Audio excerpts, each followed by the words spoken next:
Hello, welcome to our YouTube channel. Today we're joined by our researcher David Hearne. So David, fishing businesses staged a protest in Westminster yesterday to highlight the post-Brexit export problems that they're facing. Exports of fish and seafood have been severely disrupted by new border controls, and industry associations have complained that extra paperwork has made it difficult to deliver fresh produce to mainland Europe before it goes off. So how can the fishing industry be supported throughout these issues then? Well, I think first of all, let's note that this is not surprising. This is what I think a lot of us have been warning of for a long time, which is especially agricultural checks, and fishing comes under that greater aegis, are going to be heavily impacted by Brexit as soon as we moved out of the single market. So no surprise there. That's kind of what we've been expecting to see, and indeed it has transpired.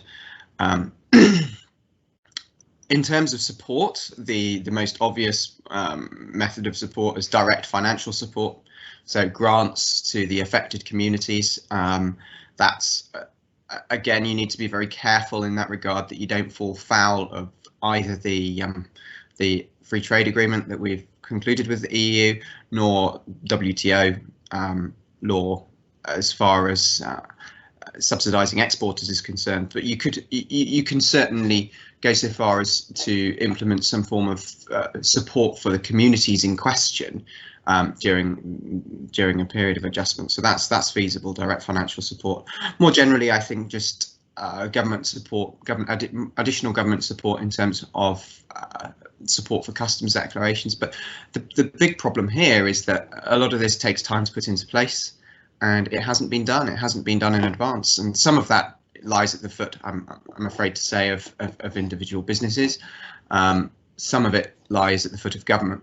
Government has not been clear on many of the changes that were coming down the tracks, and government has actually not given anybody much notice. Bearing in mind this deal was finally signed on the 24th, and it came into force a week later. You know, you can't say that people have had a huge amount of notice, but we did know that whatever was going to happen, there were going to be additional checks. So British meat exporters also joined the fishermen yesterday to warn that their exports to Europe were being crippled by post-Brexit customs red tape as well. In the past 2 weeks, fresh produce worth thousands of pounds has been impounded at European ports for not having the correct paperwork.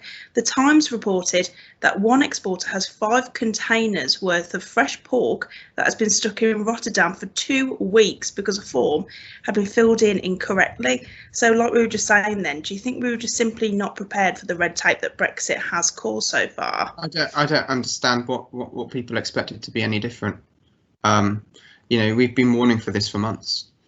You know, you go back to things that everybody has written, you know, on the subject. We got ourselves, but you know, colleagues elsewhere in the UK, you know, been banging on again about this for months. You know, SPS in particular has always been a big risk, has always been a major point of contention. And yet I accept and I acknowledge, and it's certainly true, that the government was not clear at all on exactly what they were expecting out of the trade negotiations, but equally, I think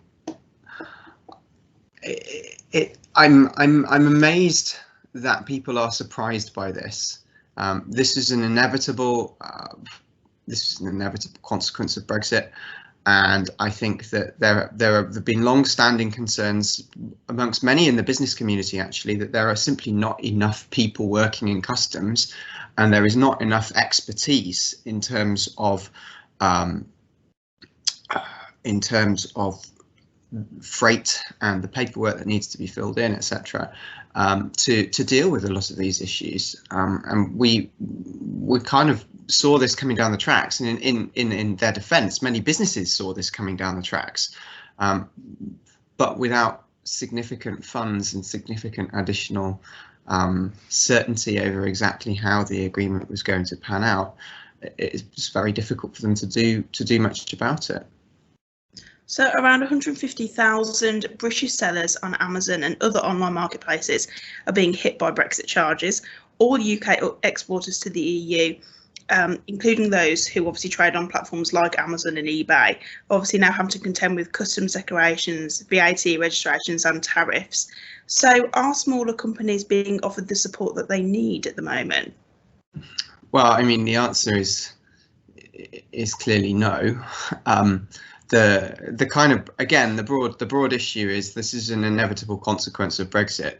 Certainly, the tariffs issue is slightly different, and I acknowledge that. But certainly, we've known that the UK was going to leave the European VAT zone for a long time. Over a year. So that side of things was always going to be something, an additional area of paperwork. It shouldn't cost anymore, except that obviously paperwork takes time to fill in, and that's a cost in itself, and you often need to pay someone to do that. We knew, again, known for at least 6 months, that customs declarations were coming down the tracks. Again, I feel very sorry for the businesses involved, because one,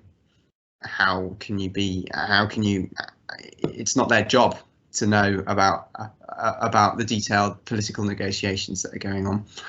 Two, they weren't given enough information to make informed decisions and informed planning. And three, let's face it, there's been a pandemic on the last year. So if you're trying to keep your business afloat, the last thing that you're able to do is to sort of devote time to forward planning for something that you're still not quite sure about exactly what it's going to entail. So I have a lot of sympathy for businesses. I think part of the problem is that there just are not enough people in this country who are qualified to fill in customs declarations. That's not surprising, because the business simply hasn't been there, because we haven't had to do it. And now suddenly everyone who wants to export to the EU is being told, well, you've got to fill in a whole series of customs declarations, exit forms, etc., etc., etc. That takes a long time to ramp up, and the government hasn't done nearly enough to facilitate that. The government hasn't done nearly enough to try and make sure that businesses have access to adequate numbers and adequate support in that. So it's been a real problem, and I feel very sorry for anyone caught up in it. Thanks for joining us, David. Thank you.